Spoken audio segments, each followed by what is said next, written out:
All right, hello and welcome. It's been a few years since I've been here, so lots of new faces, but awesome to be back again. So anyone who knows me knows that I do well with having a goal, an achievable goal. So let's talk about our goal for today. I'm not just here to tell you stories. My goal today is to help you reconnect with what drives you at work. Some of you may be here because you love your work. Some of you might be here because you're not so sure anymore. But wherever you're at, I want you to walk out of here with more clarity than you had coming in. So how are we going to do that? I'm going to share some actionable things that you can do that will help you understand what you find rewarding, what you need to be happier in your role, and how to identify earlier when things might be going sideways. And don't worry, as with any good actionable thing, I've got a takeaway resource kit, and I'll be sharing that at the end of the presentation with everything that I'm going to discuss today. So let's jump in. I spent my childhood immersed in music. Everyone assumed from a very young age that this was what I was going to be. I was going to be a musician for my career. It obviously was not going to be a career in fashion. So I took up the French horn, and I started getting professional work while I was still in school, and no one ever questioned my direction. They did continue to question my fashion sense, but I still had a goal. I loved music, and I wanted to be a studio musician for film scores. And that's what brought me to studying at the Royal College of Music in London, where I graduated with a performance degree. Now here is where it gets interesting. I was a musician, but that wasn't the whole picture. While I was playing music, my parents were off launching rockets and writing software for satellites, building solar arrays for space shuttles, and working on the Canadarm. And this was the environment that I took for granted at the time. I didn't realize the skills that I was picking up from them. And it turns out that rocket scientists actually had some pretty cool tech around the house. So looking back, that mix of creativity and technology explains a lot about why my career hasn't been a straight line, and why my motivators and opportunity have mattered so much in shaping where I've gone. So you've probably heard the phrase, start with why, before. It's being used so much in work culture that it's starting to feel a little bit buzzwordy. But if you strip away the fluff, the core idea is simple and powerful. People connect most with the reason behind what you do, not with what or how you do it. So here's my question to you. If instead of being asked, what do you do for work, could you answer if someone asked you, what makes your work meaningful? That's why I'm starting today with my own why. Because this session isn't just about tactics, it's about understanding the purpose that drives your choices and your growth. I've spent over 20 years helping people grow their careers, and that's been in organizations of all sizes across services, product teams, engineering teams, and on a global scale. And in doing that, I had to learn how to untangle my own motivators, values, and blind spots. And so today is about equipping you with what I wish I had earlier, tools to help you reflect, evaluate, and move forward with clarity. So early career me equated growth with titles. I thought having someone add senior to my job title would fix everything. And here's the hard truth. It didn't. A promotion was not going to bring me new challenges, the challenges I was craving. The extra money, while it wouldn't hurt, wouldn't change how I felt about the work. It was easy to get wrapped up in seeing others get promoted and feel like it reflected on me. What I didn't realize is that I wasn't missing a title. I'd simply outgrown the position. Doing the same work over and over wasn't promotion worthy. And if I wasn't already motivated to do more, a title certainly wasn't going to motivate me either. I also assumed that a new title would change the role itself, the contributions I could make, and the respect I'd earn. And that was another hard truth. None of that comes from a job title. A title can open a chapter, but it does not write the story. So, it wasn't the title, and it wasn't the raise. When I was a Mac admin, my best days was when a new problem landed on my desk and I could build a solution from scratch. Something that not only fixed it, but made things easier for people. Later, shifted into strategy, creating direction, building plans, and connecting the big picture. And when I moved into leadership, it became about helping others grow, seeing people discover their own strengths and carve their own paths forward. For me, the common thread has always been solving problems in a way that makes a difference, whether for the work itself or for the people doing it. It turns out I wasn't chasing a title, I was chasing the impact. Okay, so enough about me. Why do you show up? And let's be honest, some of you worked in here today feeling great about your work. Some of you might be coasting, and some of you might be burnt out. And some of you might be quietly wondering if it's time for a change. Wherever you're at, I want you to think about the times when you felt most energized in your work. What was happening on those days?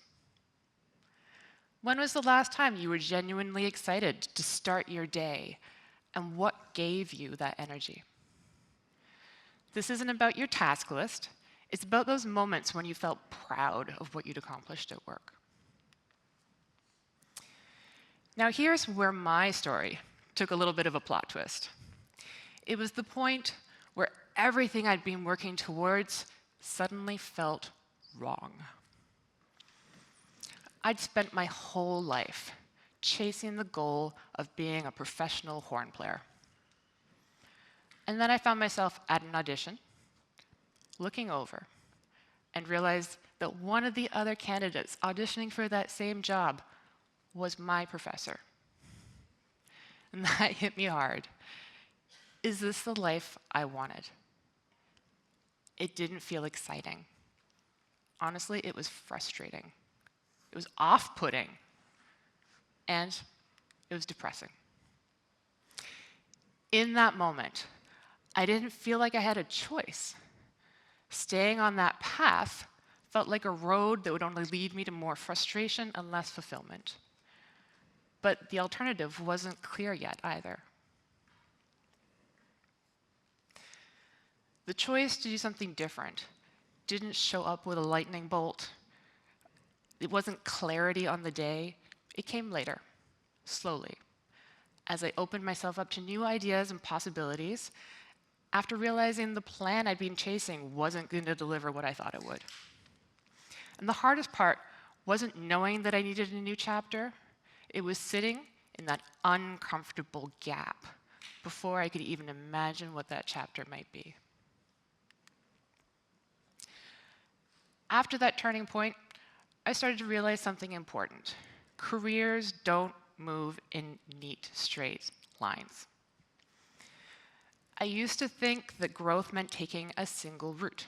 Step 1, step 2, promotion, repeat. But that's not how it played out for me. And I know I'm not alone in that. Just wait until you hear Diana's presentation tomorrow about her journey, and you'll hear a lot of the things echoed there. Most of us don't follow this perfectly mapped out path. We zig, we zag, and sometimes we double back. And often it's not part of a master plan. It's discomfort, it's curiosity, or it's opportunity that pushes us forward. Take my own path. No one would write this down and say this looks like a logical, sane career path. None of these jumps came from a 10-year plan. They came from paying attention to what motivated me and noticing when it wasn't there anymore. And I know that this resonates with a lot of you. When I asked for some thoughts on this topic ahead of this presentation, there was one person who told me that they've noticed every 5 to 10 years, a wave of new technology will roll in, and they have to make that decision if they're going to jump in or risk getting left behind. For them, it wasn't about climbing the ladder anymore. It was about staying relevant and keeping their work meaningful. Those zigzags in my career path weren't random. Each one came down to a push and a pull. The things that pushed me away from one role were the things that were pulling me towards something new. Not every career move is about chasing something new. Most of the time, it's a mix of two forces. The push happens when there's things that are making you feel stuck, undervalued, or out of alignment. And the pull happens when there's an opportunity, or a curiosity, or your motivators are drawing you forward. For me, a big example was when I moved into DevOps, and the company I was working for was shifting from waterfall to agile. I was building out CI/CD pipelines and workflow automation, and it was all helping our product and engineering teams succeed. The teams that I worked with valued it, but organizationally, it didn't feel recognized. There wasn't a clear career path, and for me, that was a major push. At the same time, though, I was getting really curious about leadership. And I wanted to stretch into something that had more impact. And that curiosity became my pull. Is there something that's pushing you? Not every shift is about chasing the new shiny thing. Sometimes it starts with a push. That growing discomfort that tells you something's just not working anymore.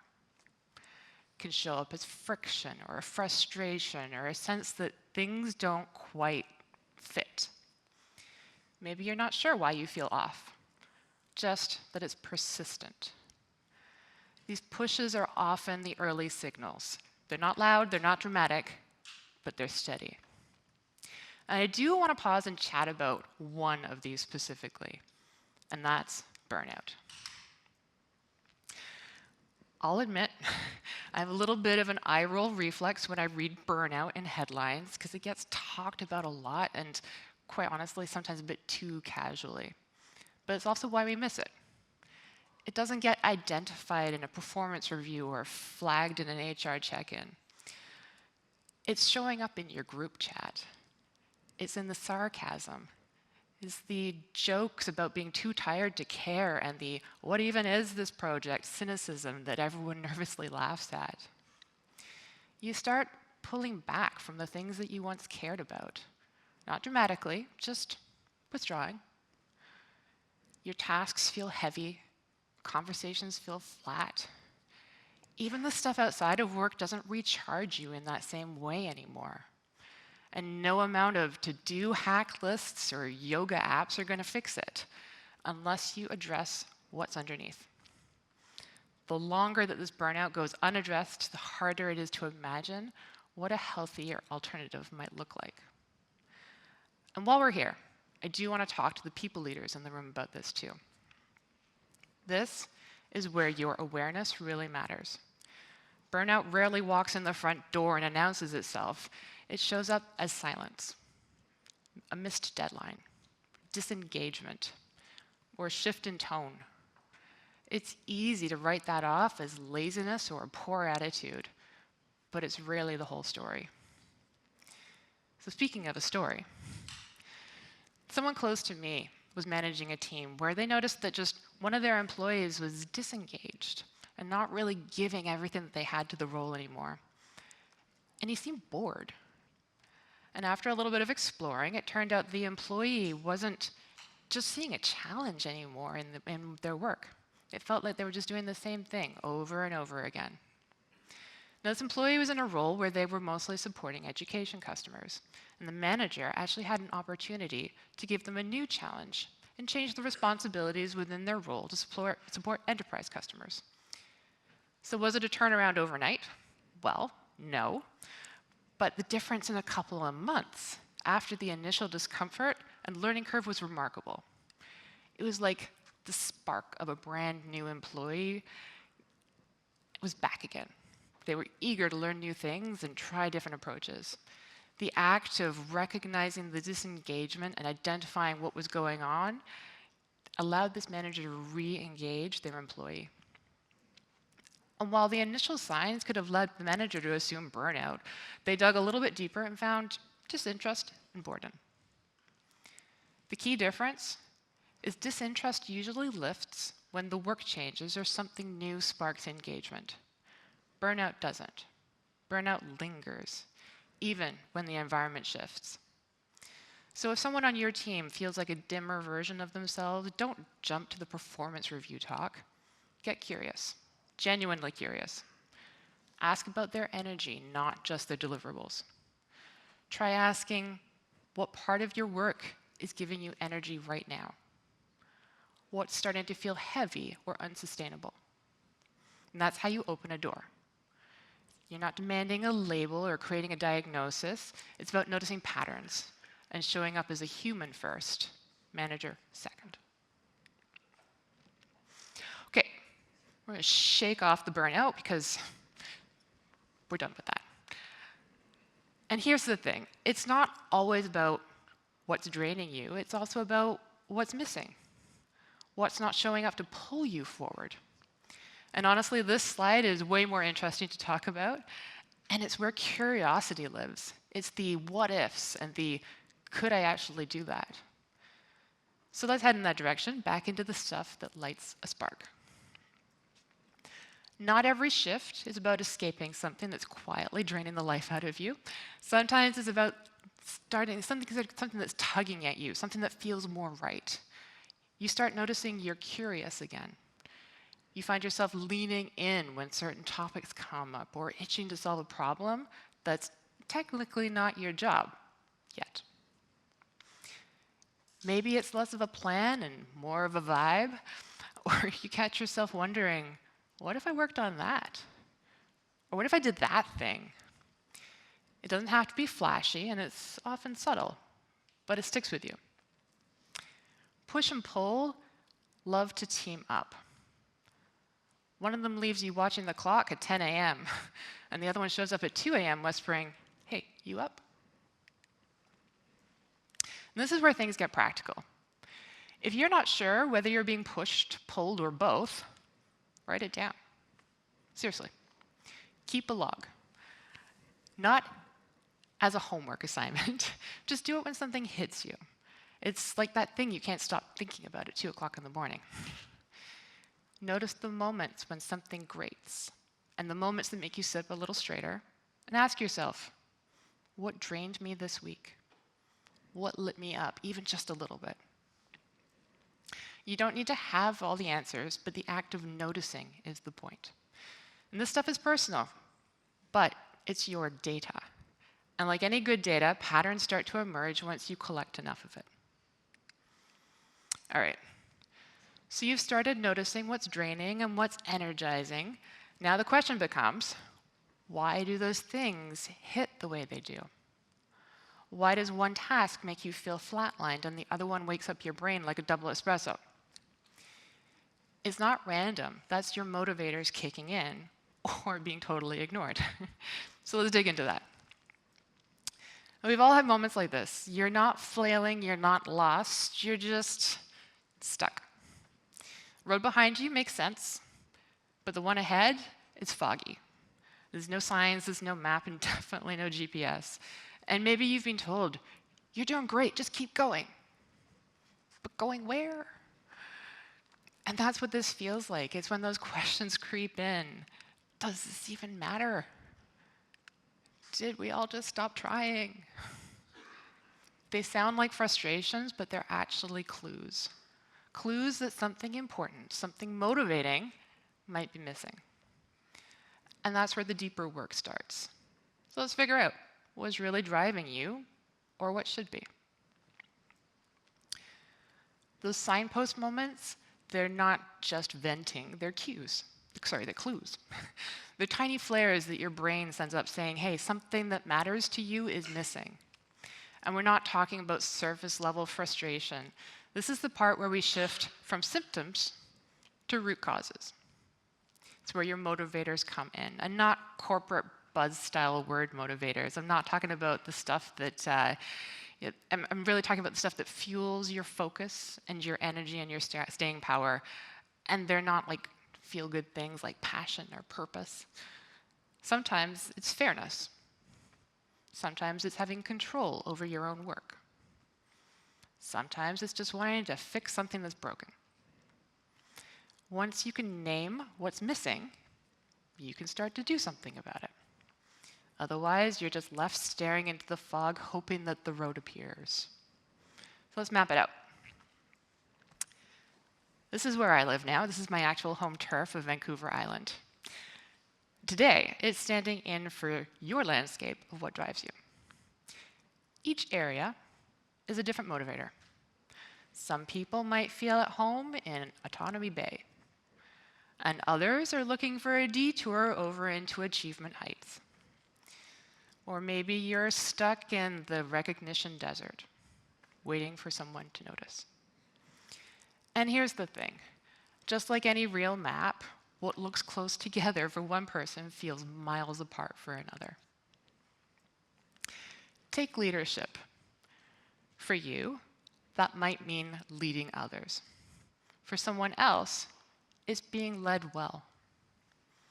Stability could mean financial security, or it could mean not having to brace for drama every Monday morning.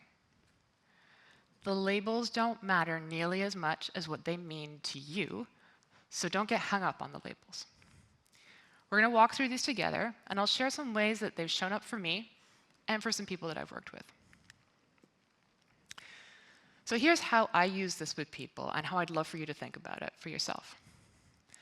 I ask someone, pick the 3 that really resonate for you. Don't overthink it, just circle the ones that feel like home. And then I'll ask them, what does that motivator mean to you? Is it showing up in your current role? And what would happen if it disappeared tomorrow? And that's where the insight kicks in. Because motivators aren't always obvious when they're present, but you definitely feel the sting when they're gone. It's like trying to have a conversation with me before I've had coffee in the morning. Something's definitely off, and you know it. So I want to show you how this can play out in the real world. I was mentoring someone who was feeling pretty stuck. She was working in internal security. She was smart, she was capable, and a strong leader. But something wasn't clicking anymore. And we walked through this motivator map. 3 of them really stood out for her. It was leadership, autonomy, and creativity. And not just in the abstract. Leadership for her meant not just being one of the people to be turned to, but having someone that she could turn to. She needed a clear sense of direction from leadership above her, but it wasn't there. And so her work felt disconnected from any bigger picture. Autonomy was another big one for her, but the trust was missing. There were power struggles and feeling like she had to tread lightly, and that stuff was slowly chipping away at her energy. And creative work, that's what really fired her up.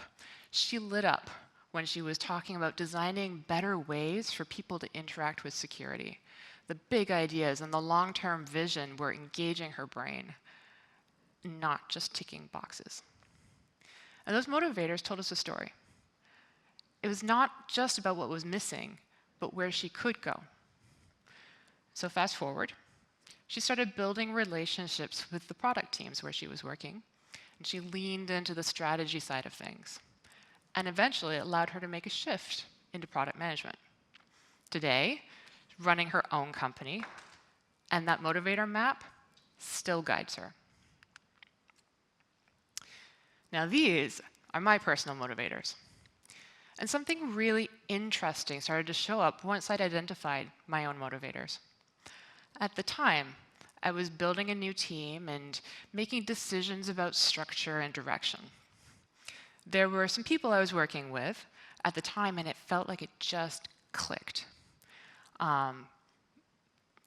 We were comfortable with the big ideas and looking at the future, and nothing was off limits. And these folks' motivators looked very similar, if not identical, to my own, which is amazing, right? Until it wasn't. Suddenly, we're all throwing ideas in the air like confetti and racing towards the future.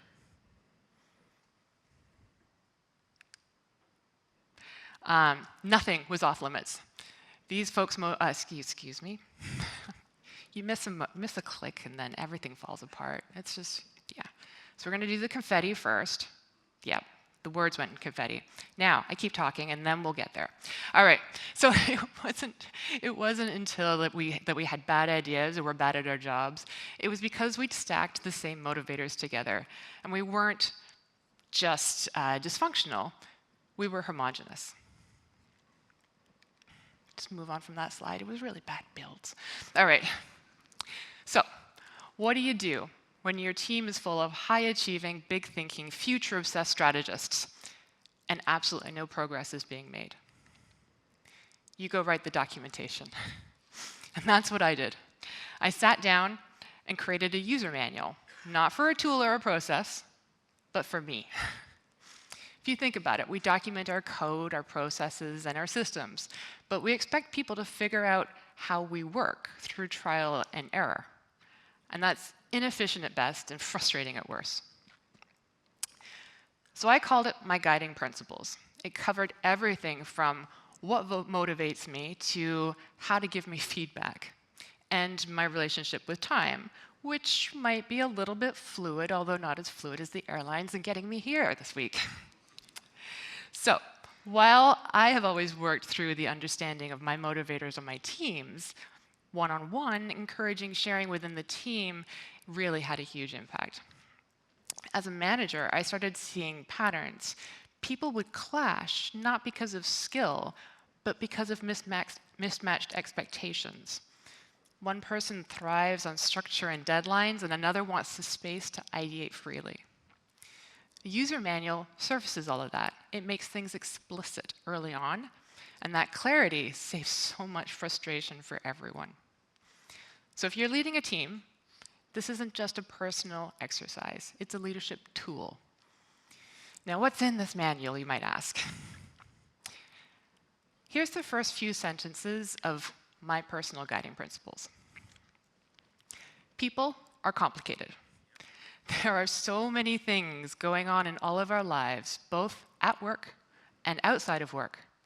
When it comes down to it, humans and family always come before work. So writing that down forced me to be explicit about something.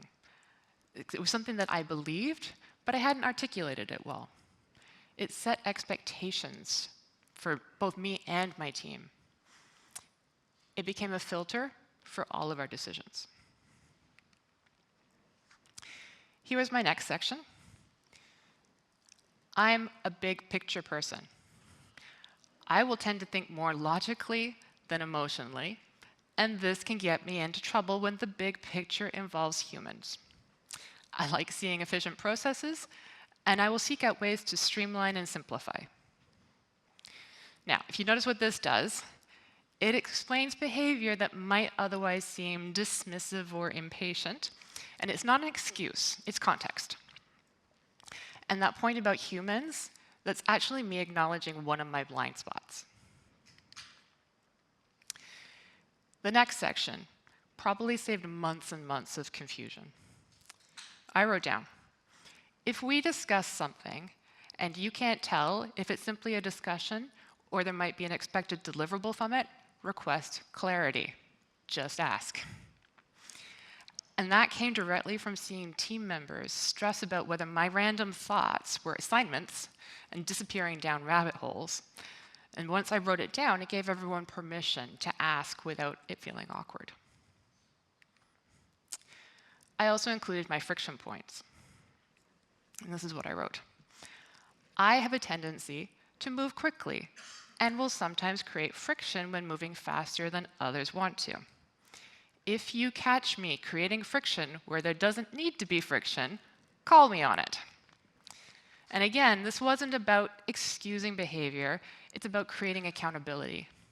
By naming it, I made it something that we could address proactively instead of reactively. And it gave my team permission to push back when my pace was creating problems. And here's what changed. Team members stopped second-guessing themselves and wasting their time.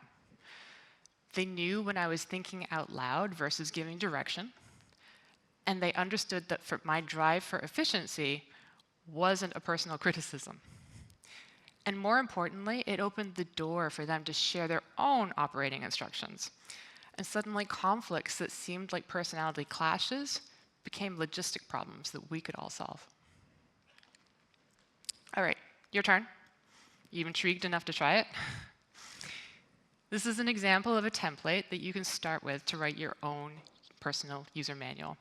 This one was created by Cameron McCluskey, and it's a fantastic jumping off point if you're curious about doing this for yourself and for your team. It gives you just enough structure to get started without it really feeling like homework. With any good documentation, think pet, not zombie. You have to feed it. Otherwise, one day it's going to start lurching around the office trying to bite you. Update it when you see new patterns, feel new friction. Keep it alive. All right, we've covered a lot of ground. You've heard my story. We've talked about push, we've talked about pull, and you've seen the motivator map. But none of that matters if you walk out of here today and nothing changes. So, quick diagnostic. 3 questions you can answer right now so you can start to take action this week. First, think about your last 2 weeks at work. What specific tasks or interactions left you feeling energized? What left you feeling drained? Don't overthink it. Your gut reaction is usually right. Write down about 2 or 3 items per category. Second, look at those motivators we discussed. Pick your top 3. The ones that feel like home when you read them. Now, assess them. What does it mean to you? Is it showing up in your current role? And what would happen if it disappeared tomorrow? What would that feel like? And it's not about judging your job or your choices. It's about us understanding where the friction might be coming from. Third, what's the one small step you could make in your current role to better align with your missing motivator? And what's one conversation you could have with a manager, with a colleague, or someone in a role that you find interesting? And notice I said small adjustment and one conversation. We're not talking about quitting your job tomorrow. We're talking about small incremental moves or stepping stones towards better alignment. And finally, I want you to walk out of here with more than just ideas. I want you to have tools that you can actually use and have them a bit more organized than this. This is actually my father's old workshop that I recently had to clear out. I don't wish that on any of you. Everything we've talked about today, the diagnostic questions, the motivator frameworks, the user manual concept, it's all in this takeaway guide. You can reference it when you need it, because let's be honest, you're gonna forget half of this by next week unless you have something concrete to work with. The point isn't to find some perfect career formula. It's about starting to understand what drivers actually work for your system and paying attention when they're just not working anymore. Thank you very much.